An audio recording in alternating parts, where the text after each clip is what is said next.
The lights shimmered like fallen stars in the sky in the main hall of the Grand Royale Hotel in Lisbon. Red carpets, crystal chandeliers, and the elegant murmur of high society created an almost unreal atmosphere. It was the most awaited night on the European cultural calendar, bringing together influential politicians, renowned artists, and discreet magnates under one roof. And amid all that carefully orchestrated splendor, an unexpected presence drew attention. Caroline Levit, young, determined, and known for her firm conservative stance. Caroline wasn't the typical guest at events where culture and politics intertwined in progressive tones. There was something almost provocative about her presence, like a dissonant note in a classical symphony. Some observed her with genuine curiosity, others with a slight condescension hidden behind champagne glasses. Caroline, for her part, kept her chin held high, a restrained smile, and the posture of someone who knew exactly where she was and why she was there. Her deep blue dress, with its sober cut, contrasted with the extravagances that glittered around her. Every step she took seemed to echo the old adage that her critics ignored: never underestimate someone who walks on hostile ground with dignity. Few knew, however, that night wouldn't just be another gala in the city's memory. Something unexpected was about to happen, something that would defy expectations, bring down masks, and show that sometimes true strength doesn't lie in words, positions, or political alliances, but in what is carried deeply in the soul. And Caroline, the young woman seen by many as a symbol of ideological rigidity, was about to reveal a side no one in that hall could anticipate. The peak of the night seemed to unfold like a perfect painting. Glasses clinking, refined laughter filling the air, and the soft sound of a piano in the background, played by the renowned Raphael Moretti, a name that, for many, was synonymous with musical genius and progressive thought. Moretti was adored by the artistic elite and seen as a rebellious voice against all they considered outdated. As Caroline crossed the hall, she noticed the discreet glances, some curious, others clearly skeptical, that followed her every move. It was as if her mere defiant presence demanded a response. And it came, as unexpectedly as it was calculated. The moment the last notes of a romantic piece still vibrated in the air, Raphael raised his gaze to the audience and, with a sharp smile, launched his provocation. It's curious to see representatives of a generation so proud of its moral rigidity parading among us artists. Perhaps they are seeking inspiration to understand what true human sensitivity is. The phrase, disguised as elegance, carried venom. It was a veiled accusation, insinuating that Caroline, and by extension, everything she represented, was incapable of understanding beauty, nuance, the soul of culture. A restrained laugh swept through the hall. It wasn't just a provocation. It was a public challenge. In that moment, I felt there was something deeper happening. It wasn't just a clash between left and right, between art and politics. It was personal. It was about identity, about belonging to a world that constantly tries to label, divide, and reduce people to caricatures. Seeing Caroline, unmoving, receiving that subtle jab in front of so many, stirred a silent indignation in me. Why should sensitivity be the monopoly of one side? Why should art, so vast, so human, be limited by political labels? Caroline, with her gaze fixed, seemed to feel the weight of 1,000 expectations resting upon her. And the hall, now silent, awaited her reaction as if waiting for the conclusion of a play whose ending could still surprise everyone. The silence that followed Raphael Moretti's provocation seemed almost palpable, like an electric tension suspended in the air. All eyes, like invisible magnets, turned to Caroline. Some expected a sharp response, others a discreet withdrawal, perhaps even a poorly disguised embarrassment. What few knew was that behind that serene expression, a much deeper battle was being fought than anyone could imagine. Caroline took a deep breath. For a brief moment, her eyes shone with an emotion difficult to decipher. She knew that any hasty word could confirm the stereotype they tried to attach to her. But what immobilized her wasn't the fear of external judgment. It was the internal confrontation. Raphael's words had touched an old wound, one she had carefully buried, her musical past. Before diving into politics, Caroline had spent years dedicated to the piano, not as a pastime, but as a visceral passion, an extension of her own voice when words weren't enough. She remembered the recitals of her youth, the sound of sincere applause, the pride in her parents' eyes. All of that had been left behind. Sacrifice in the name of a new mission, a new cause. Politics required armor. Art required vulnerability. And for years, she had learned to hide the most vulnerable part of herself in that crowded hall, before critics and skeptics. Caroline felt the pressure to be perfect, not to falter. But she also felt something more powerful emerging, the pain of having renounced an essential part of who she was. It wasn't just about responding to a provocation. It was about deciding who she would choose to be there in that moment. The hall, anxious, waited, and Caroline, still in silence, briefly closed her eyes, as if searching within herself for something forgotten. The past and present collided in her chest, while a question echoed in her mind. How much is it worth renouncing yourself to fit into a mold? Suddenly, as if something within her had finally broken, or perhaps been freed, Caroline took a step forward. The movement was subtle, but in the tense atmosphere of the gala, it felt like a rupture. Without asking permission, without announcing her intentions, she calmly walked toward the stage. A murmur spread to the audience, a mix of surprise, disbelief, and a cruel edge of expectation. Raphael Moretti, still at the piano, observed her with a smirk, as if believing he had already won. Caroline didn't look at him. Her eyes were fixed on the grand black piano, gleaming under the golden light of the hall. As she reached the instrument, she hesitated for a brief second, enough for some to think she would back down.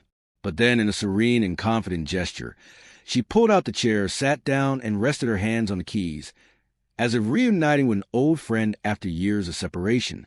The hall held its breath. It was a moment of extreme vulnerability. If she failed, it would be public humiliation. If she triumphed, she would break all the barriers they had tried to erect against her that night. But for Caroline at that moment, it was no longer about the audience, Raphael, or politics. It was about honoring herself, not allowing her love for art to be suffocated by the fear of judgment.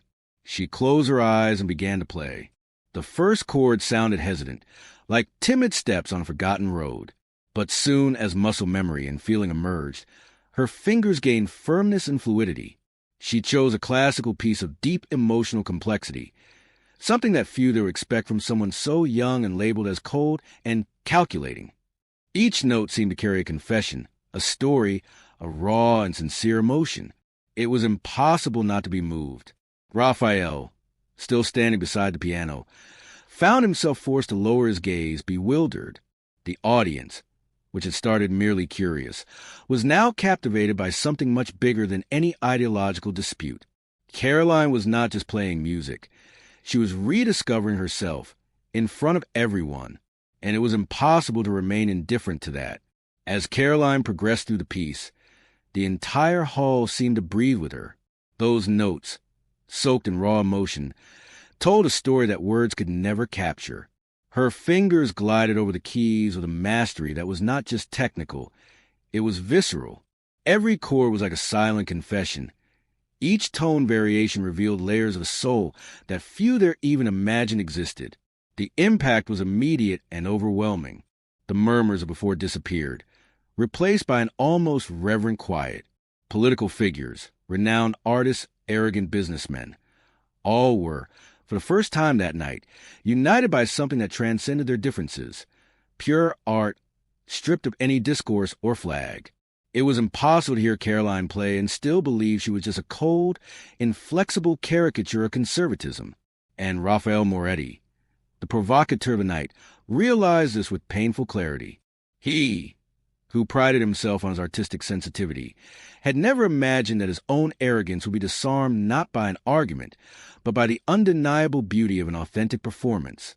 His confident smile had vanished, replaced by a look of discomfort and, finally, silent respect.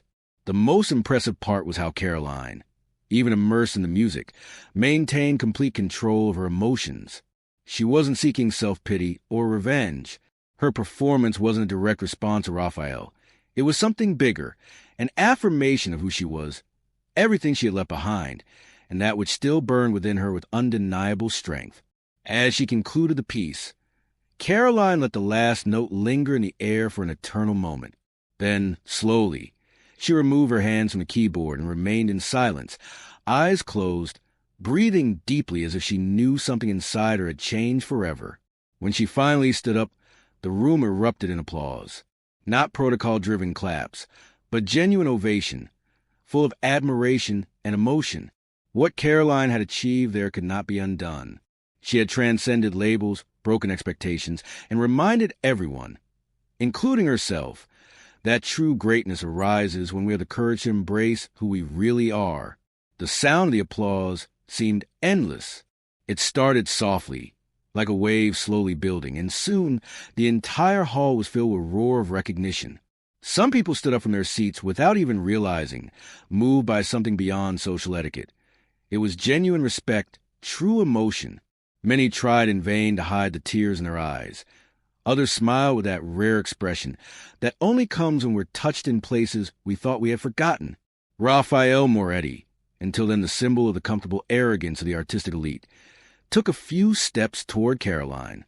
There was no longer any sarcasm in his gaze, nor any superiority, only undeniable, silent, heavy respect. He extended his hand, and Caroline, without hesitation, accepted the handshake. The gesture was brief, but full of meaning. It wasn't just a truce. It was a public admission that night, Raphael hadn't been the master, but the student. For the audience, that handshake was the true turning point. There, in the center of one of Europe's most elitist events, Caroline Levit had destroyed an entire stereotype without needing a single speech. She hadn't won through confrontation, but through transcendence. Her image, once only associated with political rigidity, now gained a new dimension: sensitivity, talent, and authenticity. Within minutes, social media exploded. Videos of her performance were shared with captions ranging from historic to unexpected and emotional. Cultural experts who had once ignored her were now forced to reconsider their perceptions. She had proven that true art doesn't belong to a political spectrum. It belongs to the human soul. Caroline descended from the stage to continuous applause, her eyes shining, her heart racing, not from fear or victory, but from liberation. As she walked through the hall, she noticed different looks, less judgment, more recognition. She hadn't just responded to a provocation. She had changed the course of the evening and, perhaps, her own public trajectory. And in that brief moment, Caroline Levit understood it wasn't necessary to choose between being strong and being sensitive. She could be both. And now, the world knew that too. Hours later, far from the intense brightness of the hall, Caroline walked alone through the quiet gardens of the Hotel Grand Royale. The night breeze blew gently through the trees, carrying the dormant scent of flowers. She stopped by an old fountain and looked at her own reflection in the water. For the first time in a long while, she saw not just the image of the fearless politician, but also the young dreamer who years ago had lost herself amidst battles and commitments. That night wasn't just a public victory. It was an internal reconciliation. Caroline now understood that, in trying to fit the expectations of the political environment, she had suffocated fundamental parts of who she was. And that true strength, the kind that truly inspires and transforms, comes when we don't betray our own essence. The art, which she had relegated to the past as a weakness incompatible with the unforgiving world she had chosen to inhabit, had proven to be her most powerful weapon, her most honest expression. She smiled to herself, a small, tranquil smile different from the one she used for cameras or adversaries. The music had spoken for her in a way no political argument ever could. And more than that, it had touched the hearts of people who, perhaps, would never have been willing to listen to her otherwise. Caroline knew that, from then on, new challenges would come. There would be criticisms, attempts to reinterpret or minimize what had happened that night. But that no longer frightened her. She had rediscovered a strength that didn't come from fiery speeches or well-thought-out strategies. It came from within, from the art, the vulnerability, the courage to be whole. With one last look at the fountain, Caroline moved forward, lighter, more complete. She knew the world would continue trying to label her, to trap her in narrow definitions. But now, more than ever, she was sure that no label could contain the vastness of what she carried within. And so, in front of a crowded hall, Caroline Levitt not only broke labels, she rewrote her own story. A story that reminds us we're not made to fit imposed molds, that within each of us are layers, passions, and talents that deserve to be lived, even when the world tells us otherwise. And now, I ask you, how many parts of yourself have you left behind trying to fit in? If this story touched you, if you believe we all deserve the freedom to be whole, then you already know. Like this video, share with those who need to hear this message, and of course, subscribe to the channel for more stories that inspire, provoke, and connect. Oh, and hit the bell, because here, every video is made to remind you of the power that exists in being who you truly are. See you in the next chapter.